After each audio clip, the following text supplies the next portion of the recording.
So you started the school year off super excited to get started, only to find a couple weeks in that your honeymoon period has ended and your kids are a little bit chatty.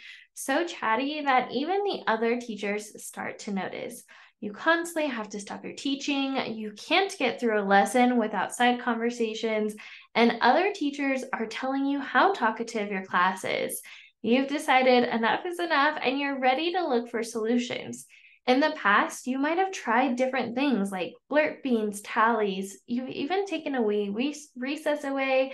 You have tried to get your kids to earn a class party. You might have even gone as far as to use a clip chart, but nothing's working. Well, here's the truth when it comes to getting your chatty class to focus. There are typically three reasons why your students are being extra talkative in class.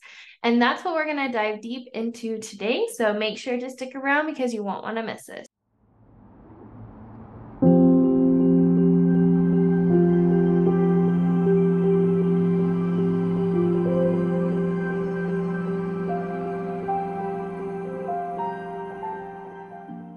So, the first reason why your students might be extra chatty is because they're not engaged, meaning that your students are being expected to pay attention and to focus longer than they are physically capable of doing. According to a study done by Diane and Bruce, she found that students can pay attention from anywhere from 1 to 3 minutes per years old they are.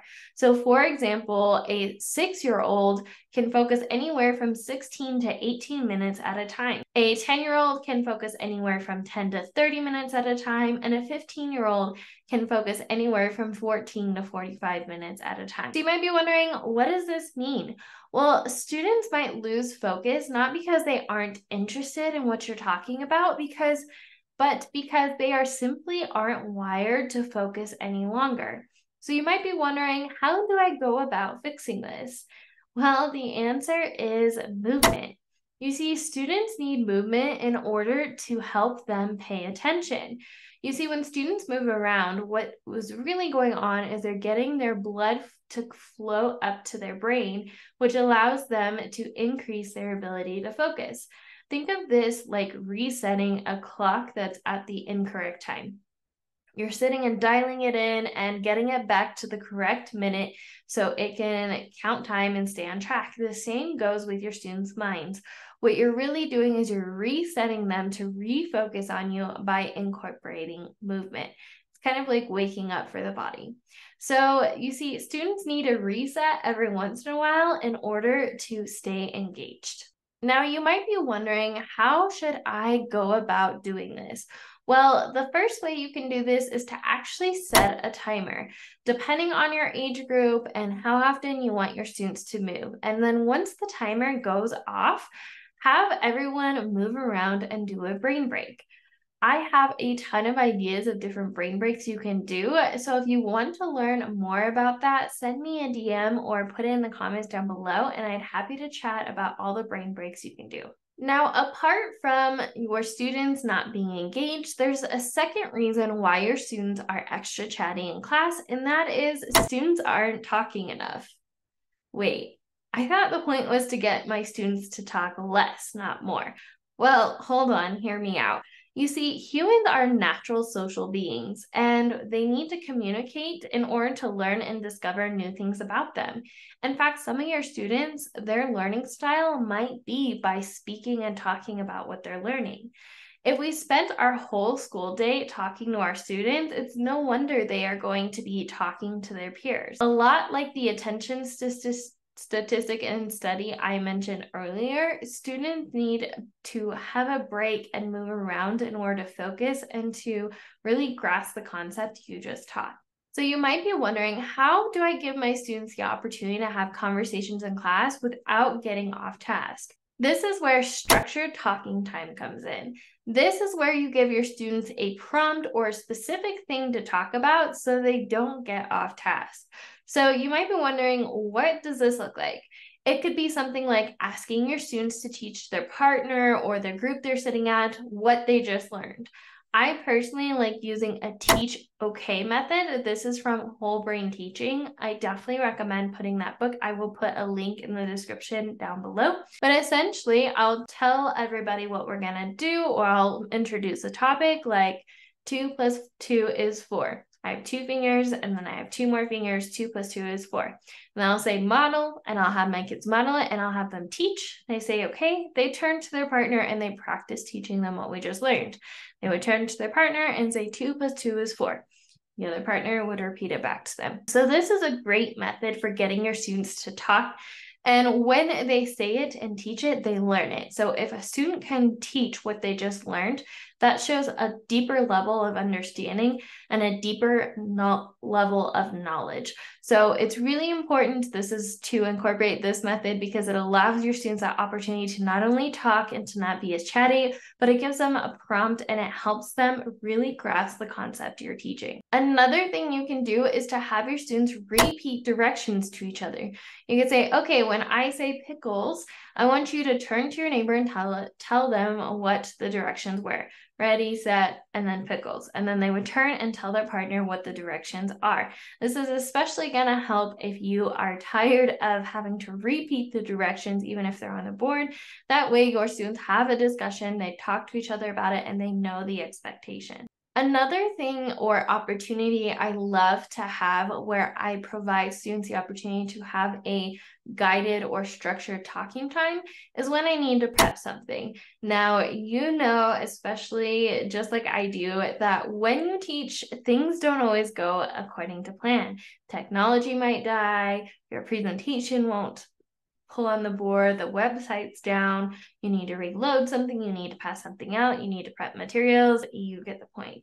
Well, instead of everyone coming up to you with a story or getting off task and having side conversations, give your students a prompt.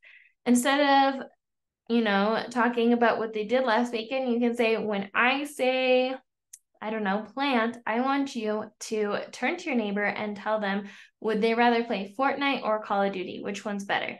Then you'll say plant, and then they're going to have their conversation while you are fixing whatever the situation is.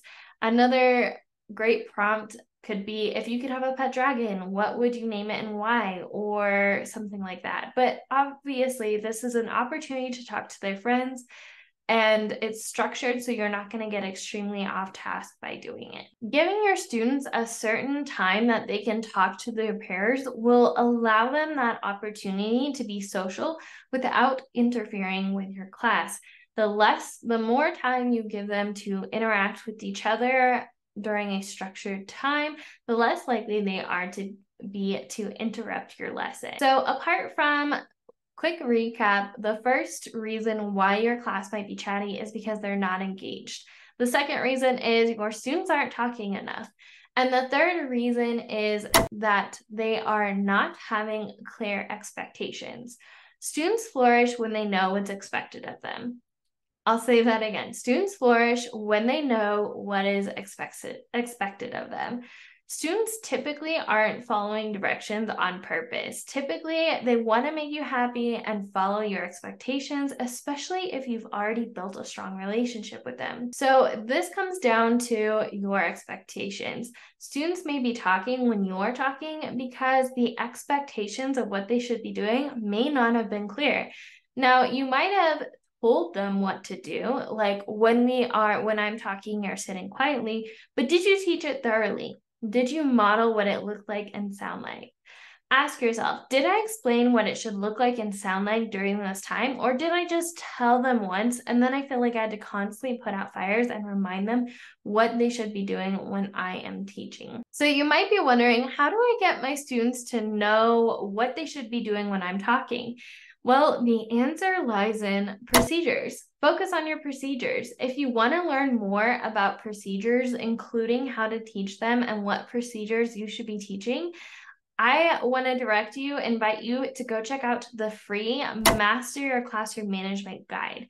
In there's the top 10 tips of mastering classroom management in the classroom.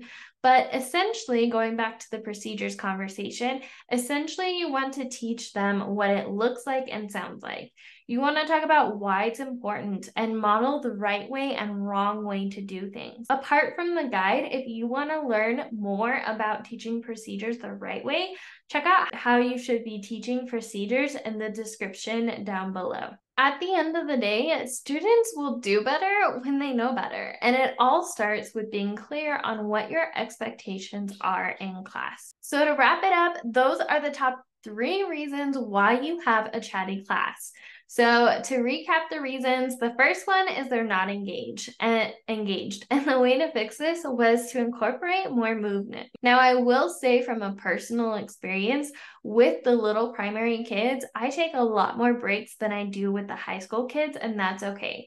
Some classes will require more breaks and some are less, but it all depends on how chatty your class is. The second reason why your students might be chatty is because students aren't talking enough. You're not providing enough opportunities for them to talk to their peers, so they are naturally socializing when they shouldn't be, or the expectations are that they are engaged and listening to you. The third reason is your expectations aren't clear. They don't know what's expected of them, so they are just kind of veering off into side conversations, and the way to fix this problem is to reteach or review procedures. If you want to dive in and find out more, I want to invite you to check out the free 3-day Mastering Classroom Management Challenge, and that you can go join. Inside, I dive more into how to use strategies that are going to work for your class, because maybe in the past you've used strategies and they just haven't worked for you.